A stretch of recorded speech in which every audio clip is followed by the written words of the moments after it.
Hello everybody, I'm back for part 3 of this, and I'm going to be doing the rest of the 18 enchantments that are in Minecraft Bedrock Edition. Plus, I will be covering a few things about Enchant Ability. I'll just be talking about them, no demonstrations or anything. But yeah, let's get on with this. I have my healing potions, and the first one we're going to be doing is Silk Touch. And what Silk Touch does is it allows you to get any item. So for example, we have this grass right here, and if you break it with your fist, or with an axe, oh god, don't give me those. And so, those things, it'll just give you normal dirt. However, if you use a Silk Touch object, it'll mine a bit slower. You might notice that it actually does mine a bit slower. I am using an axe, but even if I was using a shovel, it would go slightly slower. But you noticed that I got a grass block when I did that. So that is, if you find that useful, you notice that also I can get the jungle leaves that I've placed on here. Normally, if I break it with my hand, I have a chance of getting a sapling, maybe some sticks. And if I break this blue ice right here with my fist, I should get nothing. And I didn't get anything. Same thing if I do it with this normal diamond axe.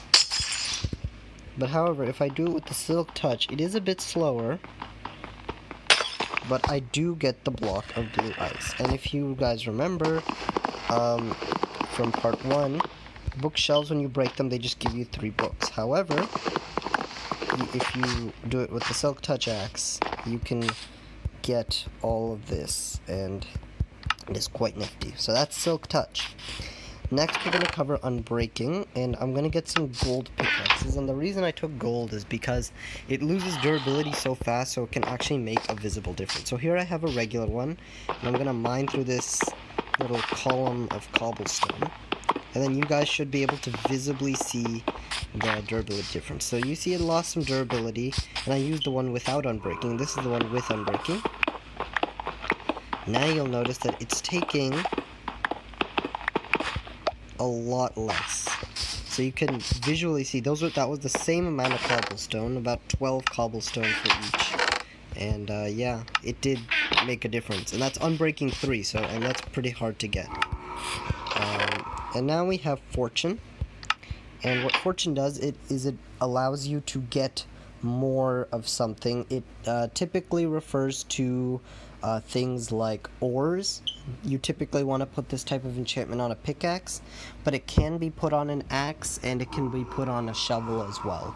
A shovel, its usefulness is if you put it on a shovel, when you dig up gravel, you can get a higher chance of getting flint, which you usually only have a set chance, but it becomes a nearly 100% chance when you have Fortune 3 on a shovel.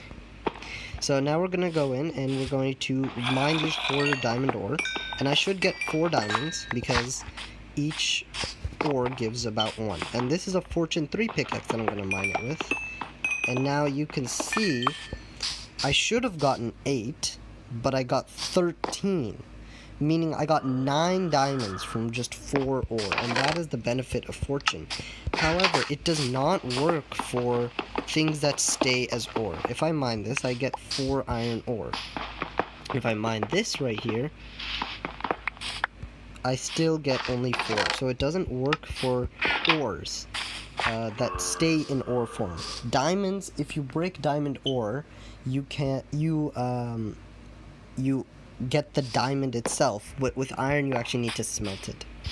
So those things I can throw away. And now we have power, and these are the enchantments for the bow. So I'm gonna shoot the zombie, and bows do a pretty significant amount of damage.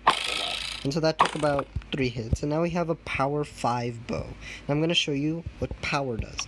So I'm gonna summon another zombie here, and now you can see that did it in 1 hit. And I'm actually going to keep these arrows because there's more. Let's put them right here. Alright, next we got Punch, and I have 2 bows right here. And so, oh no, I do have an idea. And I misplaced the button. However, it is good to be prepared. Alright, here's punch. So this is a normal bow, and you'll notice that it does give a bit of knockback. So now, when I put in a new zombie, this bow will punch it back. Punch is basically knockback for a bow. It moves it back farther. And like knockback on a sword, it does have its set times when you should be using it. Now we have flame, and what flame does is it shoots out a fire arrow. So whenever you hit something, it will get on fire. Like so. You can see the zombie is on fire, and it is not by the sun because it is still under, and also it just went out. So, and if I shoot it again, it should burn, maybe not to death. Well, we'll put it there. And one cool thing about this is if you have TNT, you can actually light it off with a flame bow. So if you want to light off TNT from a distance, play it safe, you can use a flame enchantment on your bow and do that. Here we have infinity, and now we're going to notice the arrow count on this. So I'm gonna, and I'll just use this one. So notice the arrow count. So when I pull it back, you'll notice my arrows aren't going down. Yet, if I use this flame bow right here, you'll notice that the arrow count did go down. It did use an arrow when I used the flame bow. However, when I use the infinity bow, let me do that again, it does not. It just doesn't deplete the arrows. So that means that when you have infinity, your arrow count, oh I need those arrows, it does not go down. And so that's the usefulness of arrows. And so these next two ones are Luck of the Sea and Lure, and these are for fishing rods specifically.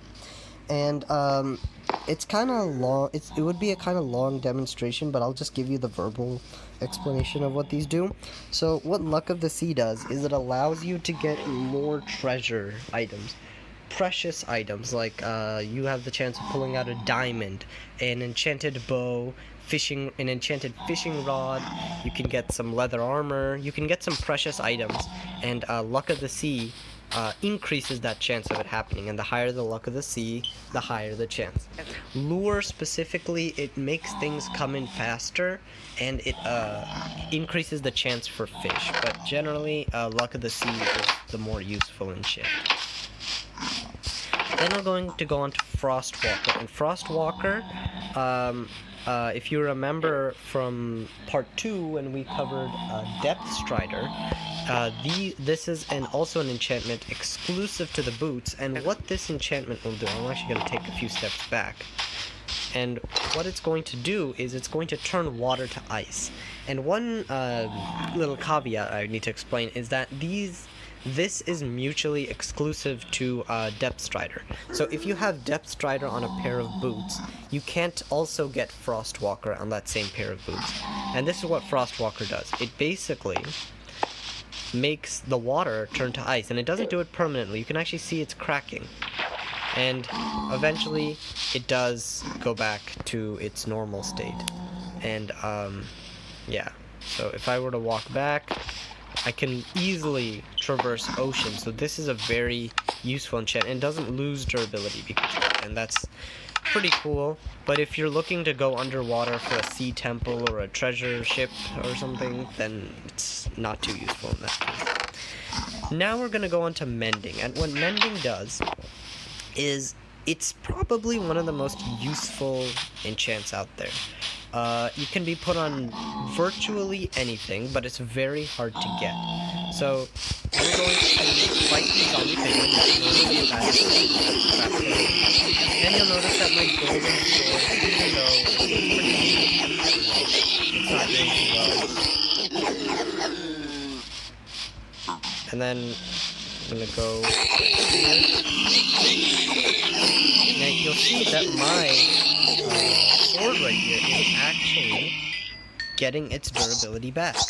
It's not losing durability. And I mean, I got all this loot here, but that's not the main point of it. So, alright.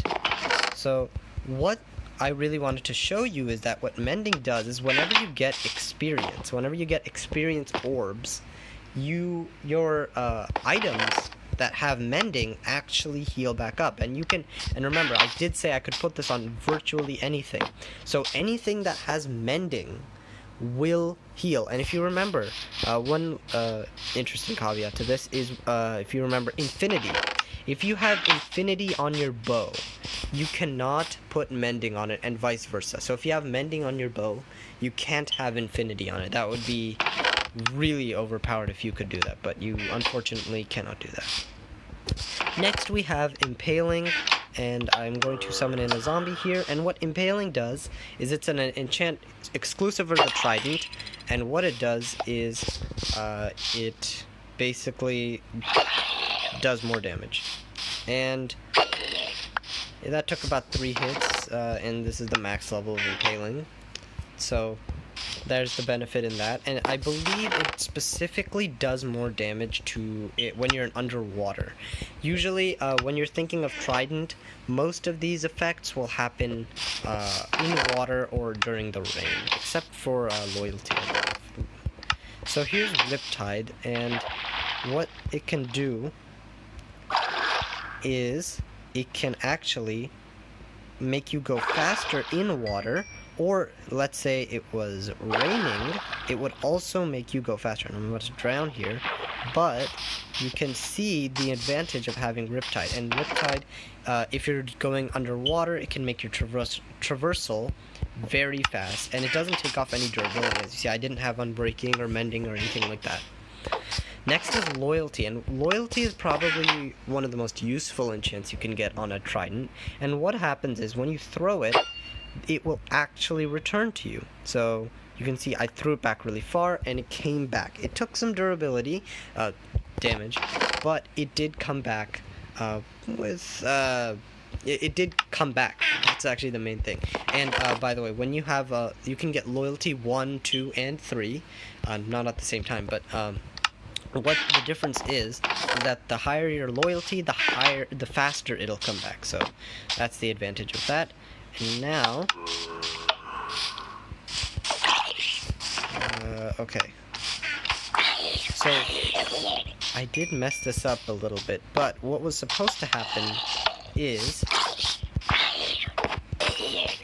what I meant to do is summon in a zombie, and what it would do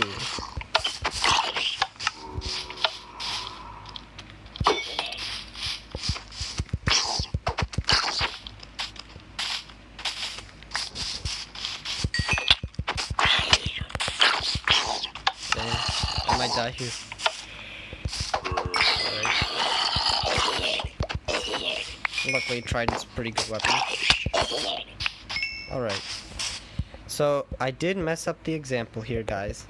And what I meant to do is actually make it rain. So, by that, I meant that when it rains, if you hit a mob with this Trident, it will actually strike down lightning. I don't believe you actually necessarily need to hit a mob with it, but it will strike down lightning if there is rain and you are throwing the Trident. So that's the usefulness of that. And now for these ones, I didn't want to really show any like mob examples. But here we have a crossbow, and the next two are also for the crossbow, and this one is called multi-shot. And what it does, I'm going to put the arrows here. And so if I pull this back, it will, and keep track of the number of my arrows. So it uses 1 arrow. So now 1 arrow is loaded up, and I can shoot the crossbow. And now when I use multi-shot actually shoots multiple arrows, like so. And that, the usefulness behind that is that it only uses 1 arrow. So keep in mind, I have 49 arrows right now. I'm going to reload it. And now I only have 48, despite it shooting 3 arrows in 3 different directions. So that's pretty useful if you're looking to use arrows in a better way. Next one we have here is piercing, and this basically is like power for your crossbow.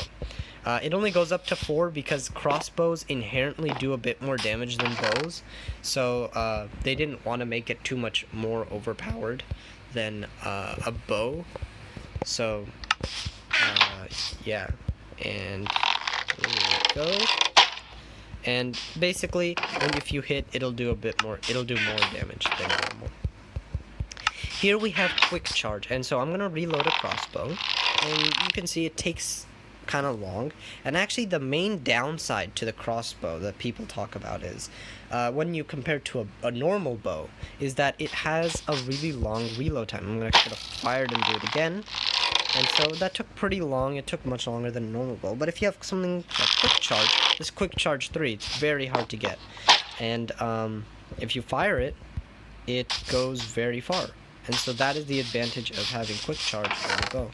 And that is all the enchantments in Minecraft Bedrock Edition. You might be wondering where the curses are. Those have not been added into the game yet.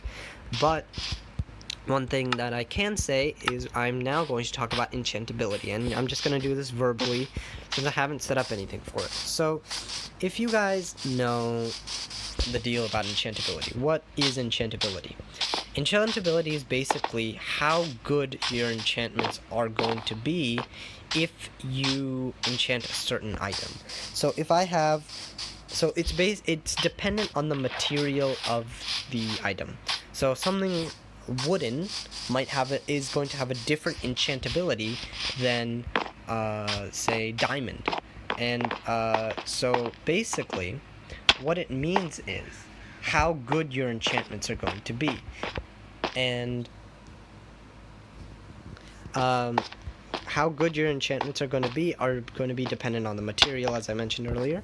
So what that basically means is it's going to be changing based on that, and the higher the enchantability usually means the better the enchantment.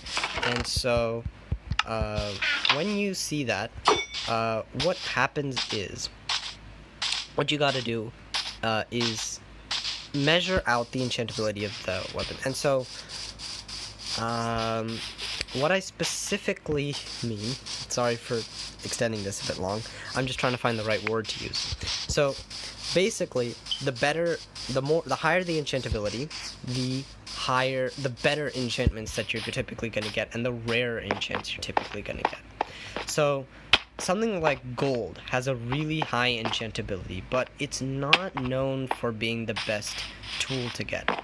But something like say diamond has a really low enchantability. That means if you enchant it, you won't really get that good of enchants. Even if you're using a pretty high number of levels. If, let's say you go to this enchantment table right here. Let's say I were to use a diamond weapon and enchant it, I wouldn't actually get that good of enchantments. But if I use a gold weapon, like a golden sword, I might get really good enchantments. And that's just the gold's enchantability. Something like wood or leather is like in between. You can get pretty decent enchants through an enchantment table. And by the way, you can actually customize your enchants using books and anvils or using mob drops. And so that is one other way to do it. And yeah, so thanks for watching, guys. I know the enchantability part was a bit boring. I kept on repeating the same thing. But I do hope you enjoyed this video. Please leave a like. Please also care to subscribe.